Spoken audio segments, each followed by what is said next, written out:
দর্শক, BNP chairperson Begum Khaleda জিয়ার নামাজে জানাজায় অংশ নিতে দক্ষিণবঙ্গের বিভিন্ন জেলা থেকে নৌপথে রাজধানীর সদরঘাটে আসছেন দলটির নেতাকর্মীরা। এ বিষয়ে বিস্তারিত জানাতে আমাদের সাথে যুক্ত হচ্ছেন সহকর্মী লিটন মাহমুদ। লিটন, বেগম জিয়াকে শেষ শ্রদ্ধা জানাতে দেশের বিভিন্ন প্রান্ত থেকে যে নেতাকর্মীরা আসছেন, কি বলছেন তারা জানাবেন।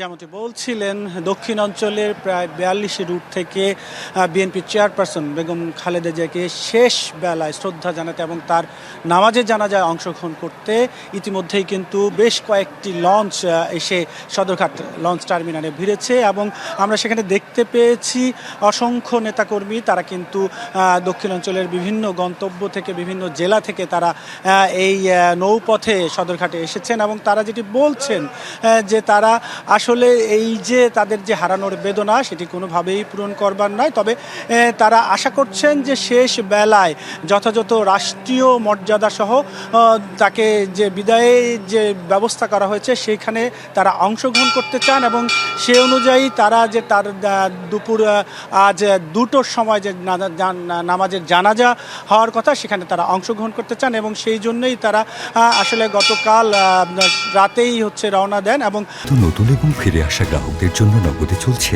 ক্যাশব্যাক সহ প্রতিদিন হাজারো উপহার জেতার সুযোগ। হবে আশা আর ফেরা, সারপ্রাইজ সেরা।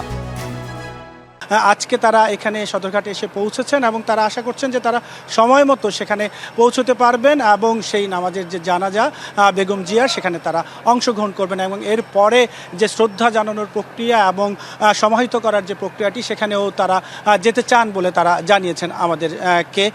অনেকেই গিয়ে এখনও অপেক্ষা করছেন, কারণ আপনি জানেন যে কুয়াশার কারণে নৌপথে যে লঞ্চ চলাচল সেটি আসলে অনেকটাই গিয়ে ধীর স্থিরভাবে পরিচালনা করা হচ্ছে। বিআইডব্লিউটির পক্ষ থেকেও বেশ কিছু নির্দেশনা দেওয়া আছে, যে কারণে আসলে এখন পর্যন্ত বেশিরভাগ লঞ্চই সদরঘাট টার্মিনালে এসে পৌঁছতে পারেনি।